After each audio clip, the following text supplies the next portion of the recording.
Hello everyone, it's great to have you all tuned in.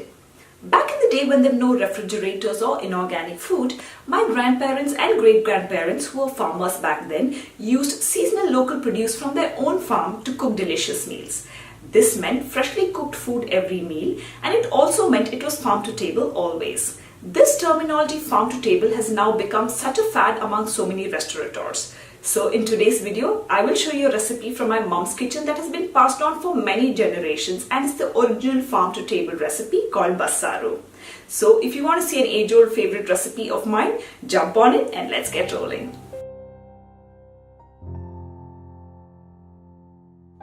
For this you will need half a head of chopped cabbage, 1.5 cup of sprouted horse gram and 3/4 cup of Toor Dal aka lentils. This dish can be made with different assortment of veggies, which I'll talk about a little later. Now, wash and rinse the horse gram first and then add about 3 cups of water. My mom uses hot water because it helps speeden up the process, but you could use cold water as well. Add some salt and oil and then place it on a stove top in a pressure cooker on a medium flame. A staple in Indian cooking is pressure cooker, so that is what is being used to cook the vegetables in now. You can also use Instant Pot as an alternative and cook in medium pressure for 12 minutes or just use a saucepan, but trust me, saucepan takes a longer time to cook. Just ensure that the horse gram is perfectly cooked without it being too hard or just getting too mushy. Once the pressure releases for about 4 times in a regular pressure cooker, allow it to cool down completely.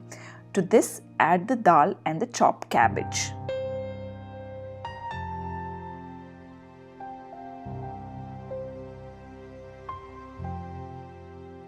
Add some more water if needed, give it a good stir and pressure cook until the pressure releases once in a normal pressure cooker or for about 5 minutes on an Instant Pot.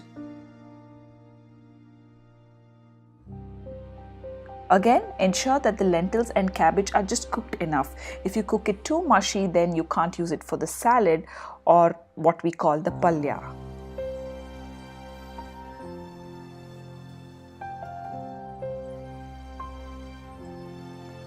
While the veggies are getting done, chop half an onion and keep the other half for the TADKA in the end. Keep in mind the sizes of vegetables are relatively small in India. In a pan, heat some oil. Add 5 cloves of garlic, you see more because of the size difference, chopped onions, curry leaves and red chilli. Saute for a few minutes until the onions turn translucent and allow this mixture to cool.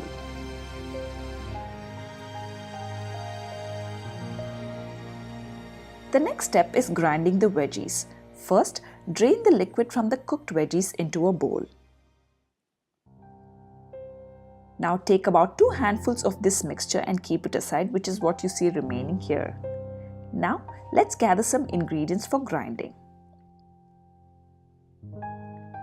You will need about a handful of coriander leaves, about 3 tablespoons of freshly grated coconut. Fresh coconut has that liquid in them which makes the curry more tastier. 2 tablespoons of sambar powder that's readily available. The sauteed onion mixture, the veggies that is kept aside and pre-soaked tamarind juice. I suggest pre-soaking the tamarind well in advance so that the juices are well drained, but if you don't have access to tamarind, then use tomatoes instead. Now transfer all of these ingredients into a blender jar.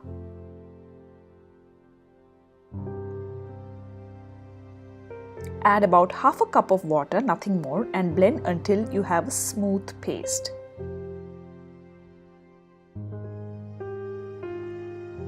Transfer this mixture into a saucepan and then add water until you like the consistency of the curry. I like the curry to be more on the watery side and my husband likes it to be more on the thicker side, so it's always a battle. Choose what's best for you. Now add some salt to this and bring this mixture to a boil.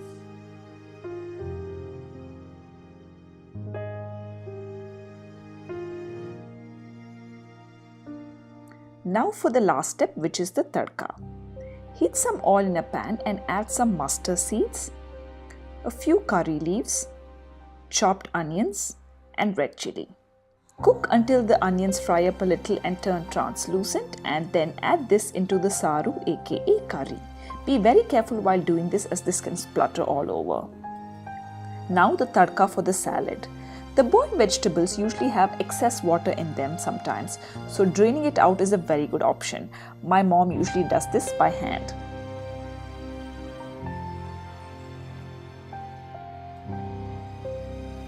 Now heat some oil in a pan again. Add a teaspoon of mustard seeds, a few curry leaves, chopped onion, a few cloves of garlic, and cook until the raw smell of onion and garlic disappear. Then add some red chilli powder, coriander powder, all this according to your taste, and then add the cooked vegetables that has been lying aside now. Now this makes for a hot, healthy salad. Garnish this with chopped coriander leaves, mix it all up, adjust the salt if needed, and that's about it. This drool-worthy dish is ready to be served. The curry is usually served with ragi ball or hot rice with ghee. The salad is a side by itself. It can be eaten by itself or along with the beautiful spread that we always eat it with.